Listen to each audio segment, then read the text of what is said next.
হঠাৎ করে ভারতের সীমান্তে ঢুকে পড়লো পাকিস্তানের এক ড্রোন।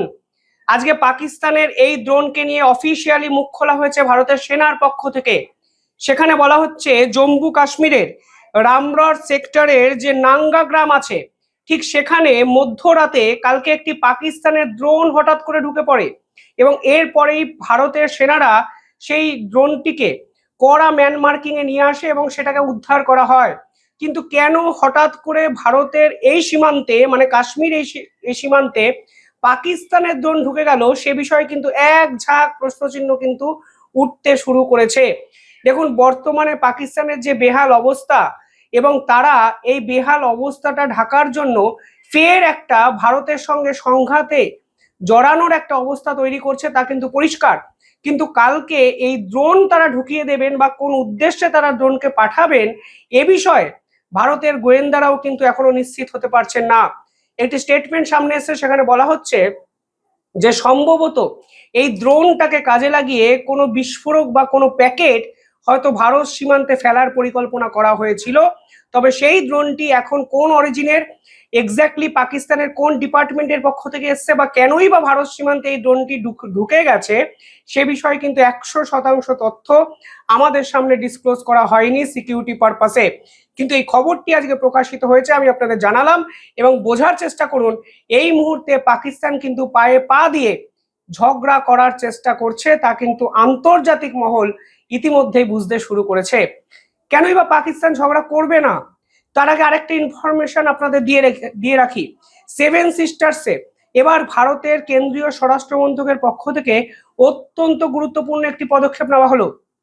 এবং আপনারা যদি সীমান্তের এই দুই পদক্ষেপকে পাশাপাশি জোড়েন তাহলে বুঝতে পারবেন ভারতকে অশান্ত করা ছক কিন্তু কেউ বা কারা করছে।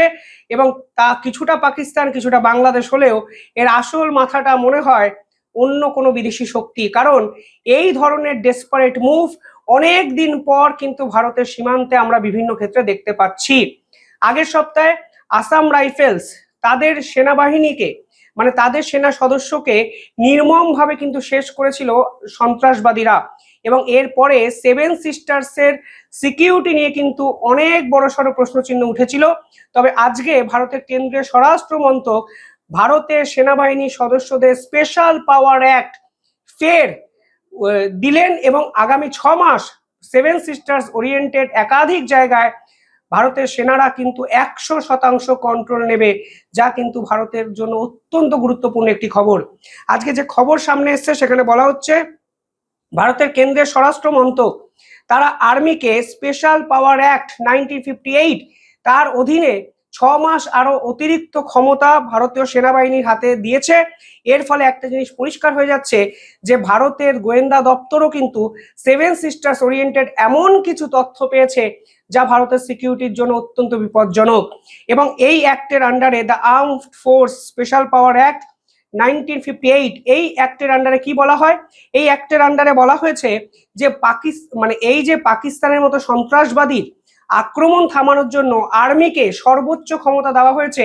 যে কোনো ব্যক্তিকে উইদাউট এনি ওয়ারেন্ট তারা অ্যারেস্ট করতে পারবেন। অর্থাৎ এই অঞ্চলে যদি কোনো রকম মুভমেন্ট তারা দেখেন, কোনো সন্দেহভাজন ব্যক্তিদের যদি আনাগোনা দেখেন, তাহলে তাদেরকে গ্রেফতার করার জন্য কোনো অ্যারেস্ট ওয়ারেন্ট লাগবে না, যা কিন্তু স্পেশাল পাওয়ার অ্যাক্টের অধীনে ভারতীয় সেনাবাহিনীকে দিয়ে দিলেন কেন্দ্রের স্বরাষ্ট্র মন্ত্রক। পাশাপাশি এখানে বলা হয়েছে যদি ভারতের সেনাবাহিনীরা মনে করে তাহলে যে কোনো জায়গায় উইদাউট এনি ওয়ারেন্ট বা উইদাউট এনি অর্ডার সার্চ করতে পারবেন। অত্যন্ত গুরুত্বপূর্ণ একটা ইনফরমেশন যে উইদাউট এনি ওয়ারেন্ট যে কোনো প্রেমিসেসে ঢুকে সার্চ করার পূর্ণ ক্ষমতা আজকে থেকে ভারতের সেনাবাহিনীর কর্তাদের কিন্তু দেওয়া হলো কেন্দ্রীয় স্বরাষ্ট্র মন্ত্রকের পক্ষ থেকে। এবং এই অঞ্চলে যদি কোনো রকম অশান্তকর ঘটনা ঘটে তাহলে সর্বোচ্চ ক্ষমতা প্রয়োগ করতে পারবে ভারতীয় সেনা। কোনো অর্ডারের প্রয়োজন নেই, কোনো সর্বোচ্চ নির্দেশিকার প্রয়োজন নেই। ভারতের সেনাবাহিনীর হাতে কার্যত সেভেন সিস্টার্সের অরুণাচল, নাগাল্যান্ড, মণিপুর এবং যেখানে অশান্তকর বিভিন্ন ঘটনার হদিশ শেষ 2 বছর ধরে আমরা ধারাবাহিকভাবে পেয়েছি, এবং সেই পার্টিকুলার জায়গাগুলোতে বিদেশি শক্তি যেভাবে অশান্ত করার চেষ্টা করছে পুরো বিষয়টিকে, তার ফলে সেনাবাহিনীর হাতে পূর্ণ ক্ষমতা ভারতের কেন্দ্রীয় সরকার কিন্তু তুলে দিল। দেখুন, আরো একটা ইন্টারেস্টিং ফ্যাক্ট, বোঝার চেষ্টা করুন, শুধু বিষয়গুলো লিঙ্ক করার চেষ্টা করুন, তাহলেই আপনারা বুঝতে পারবেন এক্স্যাক্টলি ভারতে হচ্ছেটা কি। কোনো ন্যাশনাল মিডিয়া এই বিষয়ে এইভাবে কথা বলে না, আমি জানি না কেন বলে না, কিন্তু আমি মনে প্রাণে চাই এই টুকরো টুকরো ইনফরমেশন গুলো সমস্ত ভারতীয়দের কাছে পৌঁছে দেওয়া উচিত। কত দলগত রাজনীতি করবেন? শুধুমাত্র রাজনীতি করতে গিয়ে ভারতের ইন্টারনাল সিকিউরিটি আজ বেকায়দায় পড়ে গেছে। আজকে আমাদের অবৈধ অনুপ্রবেশকারীর সংখ্যা, বাংলাদেশের সংখ্যা সর্বোচ্চ জায়গায় গিয়ে পৌঁছে গেছে।